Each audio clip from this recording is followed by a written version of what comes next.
intelligent man living cannot succeed in accumulating money, nor in any other undertaking, without plans which are practical and workable. Just keep this fact in mind, and remember, when your plans fail, that temporary defeat is not permanent failure. It may only mean that your plans have not been sound. Build other plans. Start all over again. No follower of this philosophy can reasonably expect to accumulate a fortune without experiencing temporary defeat.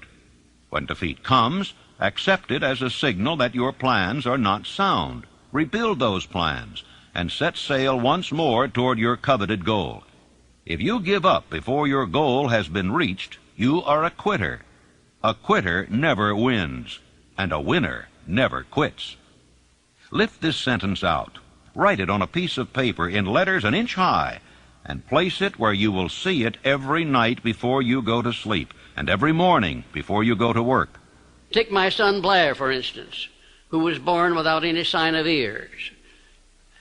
As a result of that adversity, he was trained to believe that it was not an adversity, that it was a blessing, because it would cause people to recognize his condition, and they'd go out of their way to be kind to him, and that's exactly the way it turned out. I have often said that my son Blair has made it possible to get through life with less resistance than his other two brothers, who have all of their faculties.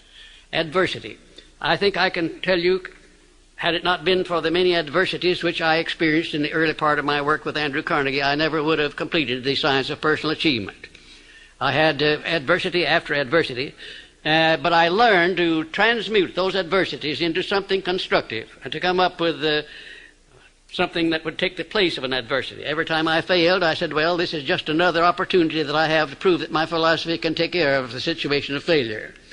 I learned to transmute all failures into successes. I also learned the difference between temporary defeat and failure. Most people accept defeat as permanent failure. Defeat is never failure.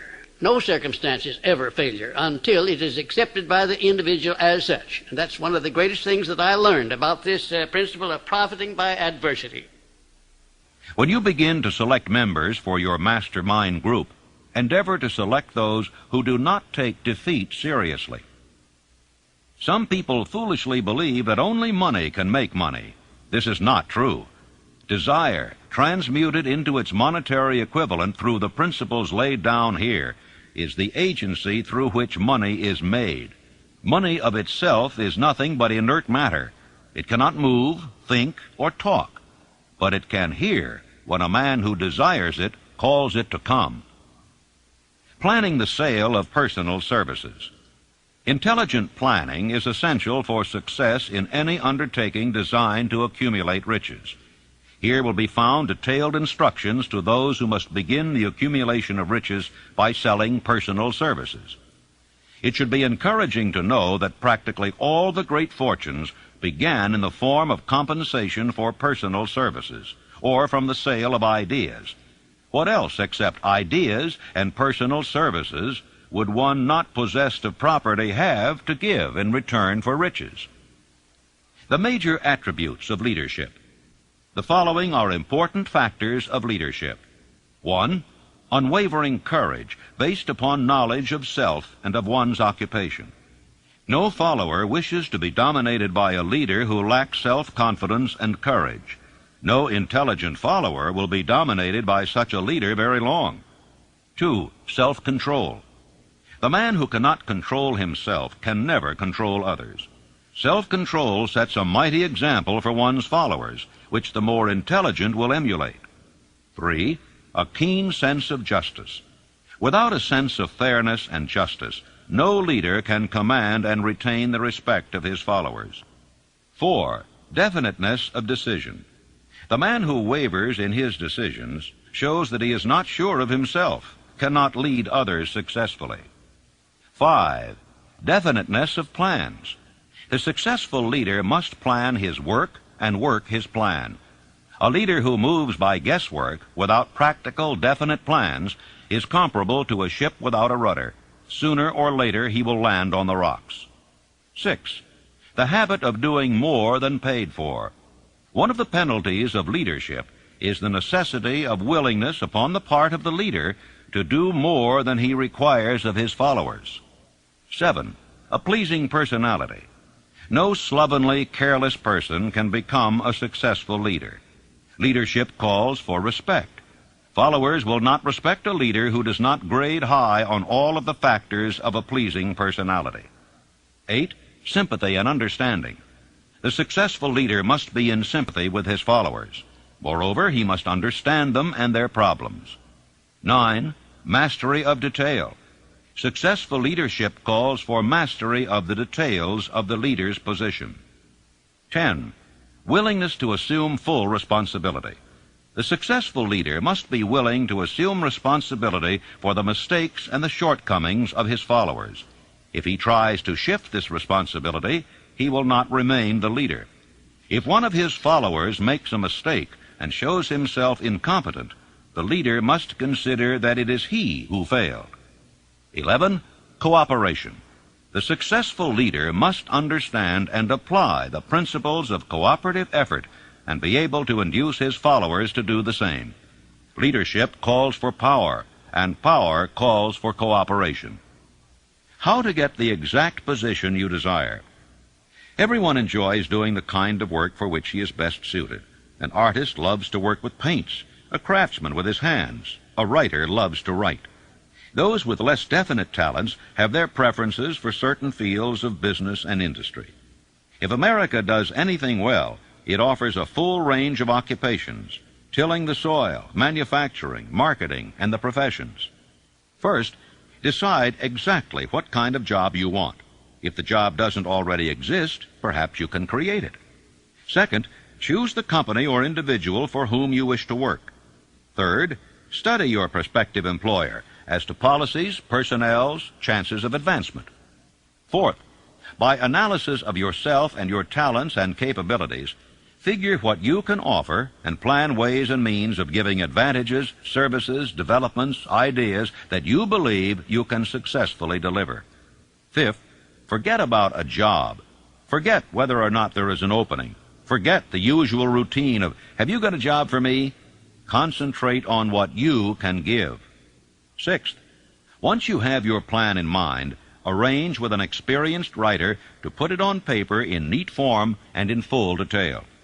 Seventh, present it to the proper person with authority, and he will do the rest. Every company is looking for men who can give something of value, whether it be ideas, services, or connections. Every company has room for the man who has a definite plan of action which is to the advantage of that company. This line of procedure may take a few days or weeks of extra time, but the difference in income, in advancement, and in gaining recognition will save years of hard work at small pay. It has many advantages, the main one being that it will often save from 1 to 5 years of time in reaching a chosen goal. Every person who starts or gets in halfway up the ladder does so by deliberate and careful planning. For instance, back in the early days when I wanted to get a job from a certain firm while I was going to high school, here's the way I went about it. I wrote an application stating my qualifications and my desire for the job. The answer came back, no, too sorry, no position open. Next, I sent a telegram. The answer was still no. Next, I sent a special delivery letter every day for a week. Answer was still no. Next, I sent a special delivery every hour for 2 days. And the firm telegraphed me to come and go to work. Every person must be his own salesman of personal services. The quality and the quantity of service rendered, and the spirit in which it is rendered, determine to a large extent the price and the duration of employment. To market personal services effectively, which means a permanent market at a satisfactory price under pleasant conditions, one must adopt and follow the QQS formula, which means that quality plus quantity plus the proper spirit of cooperation equals perfect salesmanship of service. Remember the QQS formula, but do more. Apply it as a habit. Let us analyze the formula to make sure we understand exactly what it means. 1.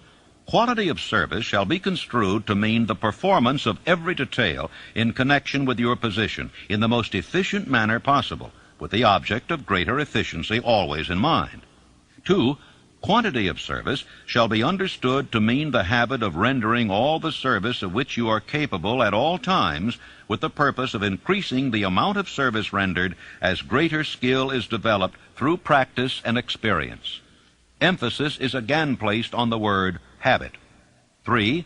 Spirit of service shall be construed to mean the habit of agreeable, harmonious conduct which will induce cooperation from associates and fellow employees. Well, let me relate my experience with Franklin D. Roosevelt in the White House in 1933, and will give you a fine indication of how the students of this philosophy may profit by this important principle. First of all, let me define the principle of going the extra mile. It means rendering more service and better service than you are paid to render, and doing it all the time, and doing it in a pleasing, positive mental attitude. When I went to work for the President in 1933, nothing was said at the beginning about how much I was to receive or who was to pay it. And I had been there about 3 months when one day Franklin D. Roosevelt asked me who was paying my salary and how much I was getting. And I said, well, Mr. President, that's something I would like to know myself. I haven't heard anything about it. And we talked on for a little while, and I said, well, now, Mr. President, you know, I have been serving you ever since you were Assistant Secretary of the Navy, and particularly while you were Governor of New York.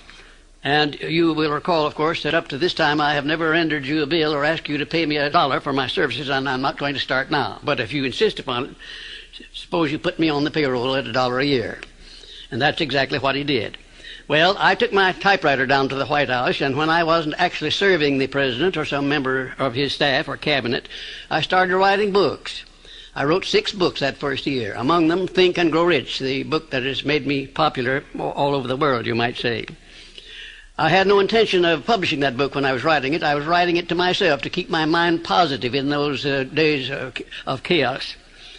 Well, some 3 years after I left the service of the President, I got out these manuscripts and read them, and I made up my mind that the only one worth publishing was Think and Grow Rich.